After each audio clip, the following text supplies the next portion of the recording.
almost everything you need to know. Hello நண்பா, 23 வயசாகிற ஒரு young lady வந்து காலேஜ் கிராஜுவேஷன் முடிச்சதுக்கு அப்புறமா ஒரு சைக்கோ தெரபிஸ்டா ஒர்க் பண்ண ஸ்டார்ட் பண்ணாங்க. கொஞ்ச நாளுக்கு அப்புறமாவே அவங்க மனசுக்கு பிடிச்சவரை கல்யாணம் பண்ணிக்கிட்டாங்க. அப்புறம் அவங்க சம்பாதிச்ச பணத்துல அவங்களுக்கு பிடிச்ச மாதிரி ஒரு வீடையும் வாங்கிட்டாங்க. இந்த உலகத்துல இருக்க நிறைய பேரோட ட்ரீம் லைஃபை இந்த புக்கோட ஆத்தர் எமி மாரின் வந்து 23 வயசுலயே அச்சீவ் பண்ணிட்டாங்க. நம்ம லைஃப் நல்லபடியா போயிட்டு இருக்குன்னு அவங்க சந்தோஷமா இருந்தாங்க. ஆனா ஒரு நாள் திடீர்னு எமியோட சிஸ்டர் கிட்ட இருந்து வந்த ஒரு ஃபோன் கால் அவங்க அம்மா அன்கான்ஷியஸ் ஆயிட்டதாவும் அவங்கள இப்ப ஹாஸ்பிட்டலுக்கு கொண்டு போயிட்டு இருக்கிறதாவும் ஒரு நியூஸ் வருது. எமியும் அவங்களோட ஹஸ்பண்டும் இந்த நியூஸை கேட்ட உடனே ஹாஸ்பிட்டலுக்கு கிளம்பி போறாங்க. ஆனா அங்க போனதுக்கு அப்புறமா டாக்டர்ஸ் வந்து அவங்க அம்மாக்கு பிரெயின் ஸ்ட்ரோக் வந்ததுனால இறந்து போயிட்டதா சொன்னாங்க. ஆனா நேத்து நைட்டு கூட பேசும்போது அவங்க அம்மா நல்ல விதமா தான் பேசிட்டு இருந்தாங்க. எமி அவங்களோட லைஃப்ல இவ்வளவு க்ளோஸா இருக்க ஒரு பர்சனை இழந்ததுக்கு அப்புறமா அவங்க உடஞ்சு போயிட்டாங்க. அவங்க ஒரு ட்ரெயின் சைக்கோ தெரபிஸ்டா இருந்தாலும் இந்த சோகத்துல இருந்து வெளியே வர்றதுக்கு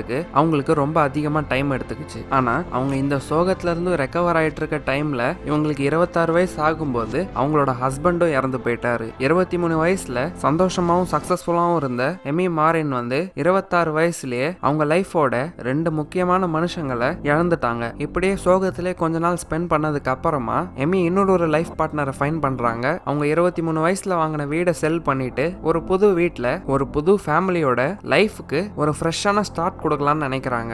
ஆனா கொஞ்ச நாளுக்கு அப்புறமாவே அவங்க ஹஸ்பண்டோட அப்பாக்கு டாக்டர்ஸ் கேன்சர் இருக்கிறதா டயக்னோஸ் பண்றாங்க. திரும்ப அவங்களோட லைஃப்ல இப்படி ஒரு விஷயத்தை எக்ஸ்பீரியன்ஸ் பண்றத நினைச்சு எமி ரொம்ப உடஞ்சு போயிடுறாங்க. அவங்களோட மைண்ட்ல திரும்ப திரும்ப ஏன் எனக்கு மட்டும் இந்த மாதிரி நடக்குதுன்னு ஓவர் திங்கிங் பண்ணிக்கிட்டே இருந்தாங்க.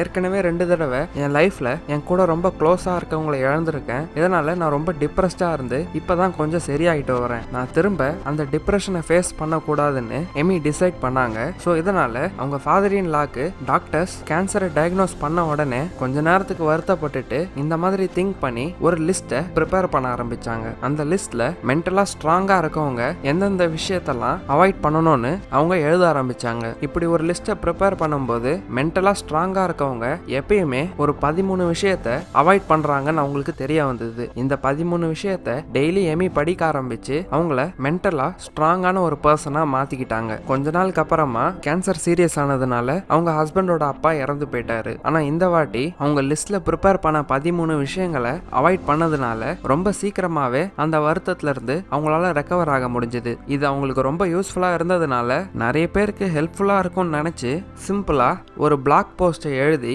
எமி பப்ளிஷ் பண்ணாங்க. ஆனா அவங்களோட சர்ப்ரைஸ்க்கு அவங்க எழுதின பிளாக் போஸ்ட் வந்து வைரல் ஆகி மில்லியன்ஸ் ஆஃப் பீப்புள் ரீட் பண்ண ஆரம்பிச்சாங்க. நிறைய பேர் இதை பத்தி இன்னும் டீட்டெயிலா தெரிஞ்சுக்கணும்னு நினைச்சதுனால எமி இந்த 13 விஷயத்தை பத்தி டீட்டெயிலா ஒரு புக்காவும் பப்ளிஷ் பண்ணாங்க. இன்னைக்கு நம்ம வந்து அந்த புக்ல இருந்து தான் மென்டலாவும் எமோஷனலாவும் ஸ்ட்ராங் ஆகிறதுக்கு சில பிரின்சிபல்ஸை பத்தி தெரிஞ்சுக்க போறோம். ஸோ வாங்க ஸ்டார்ட் பண்ணலாம். Number 1, they don't feel sorry for themselves.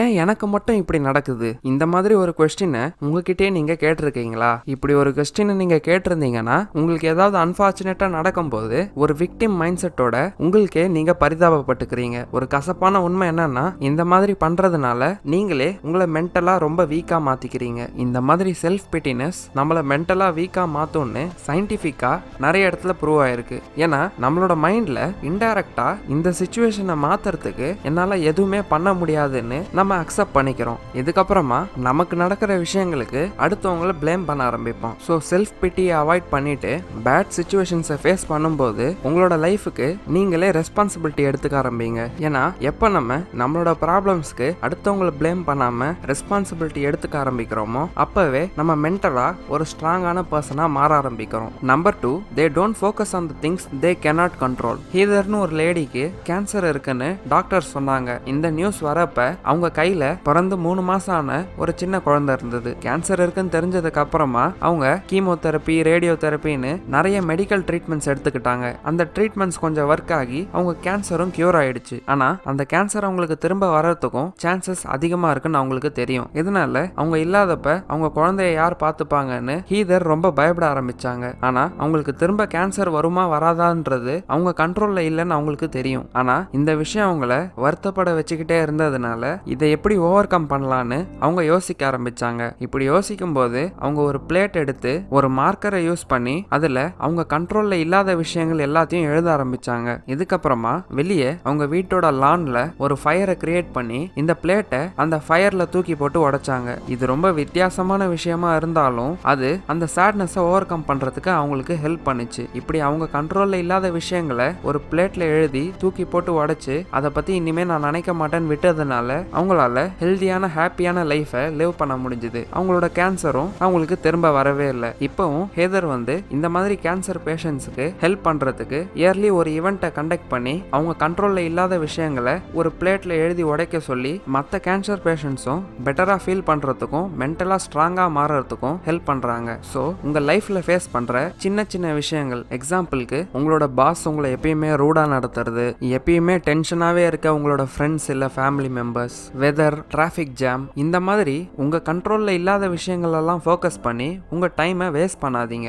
ஏன்னா இந்த மாதிரி விஷயங்களை நீங்க ஃபோக்கஸ் பண்ணீங்கன்னா அடுத்தவங்களை பிளேம் பண்ண ஆரம்பிச்சு மென்டலா ஒரு வீக்கான பர்சனா மாறிடுவீங்க. ஆனா உங்க கண்ட்ரோல்ல இல்லாத விஷயங்கள் உங்களை அஃபெக்ட் பண்ணும்போது நீங்க மென்டலா காமா இருந்து உங்களால என்ன பண்ண முடியும்னு ஃபோக்கஸ் பண்ணீங்கன்னா உங்களால உண்மையிலே ஏதாவது ப்ராக்ரஸ் பண்ண முடியும். ஸோ நீங்களும் மென்டலா ஸ்ட்ராங் ஆகணும்னா உங்க கண்ட்ரோல்ல இருக்க விஷயங்களை ஃபோக்கஸ் பண்ணி என்ன சேஞ்சஸை கொண்டு வர முடியும்னு பாருங்க. ஏன்னா அதுதான் உங்களை மென்டலா ஒரு ஸ்ட்ராங்கான பர்சனா மாத்தும். Number 3, they do not shy away from change. இந்த உலகத்துல ஒரே ஒரு விஷயம் தான் கான்ஸ்டன்டா இருக்கும். அது என்னன்னா சேஞ்ச். மென்டலி ஸ்ட்ராங் பீப்புள் வந்து இதை புரிஞ்சுக்கிட்டு அவங்க லைஃப்ல ஏதாவது சேஞ்சஸை எக்ஸ்பீரியன்ஸ் பண்ணும்போது அதை ஃபேஸ் பண்ண ஆரம்பிப்பாங்க. ஆனா மென்டலா வீக்கா இருக்கவங்க யூஸ்வலா சேஞ்சஸை அவாய்ட் பண்ண பார்ப்பாங்க. இந்த காரணத்தினால தான் மென்டலா வீக்கா இருக்கவங்க புது ஹேபிட்ஸை ஃபார்ம் பண்றதுக்கும் அவங்க கம்ஃபர்ட் ஜோனை விட்டு வெளியே போகிறதுக்கும் ரொம்ப பயப்படுவாங்க. எல்லா விஷயங்களும் முன்னாடி எப்படி இருந்ததோ எந்த growth-ம் இல்லாம அப்படியே இருக்கணும்னு நினைப்பாங்க. ஸோ நீங்களும் மென்டலா ஒரு ஸ்ட்ராங்கான பர்சனா மாறுறதுக்கு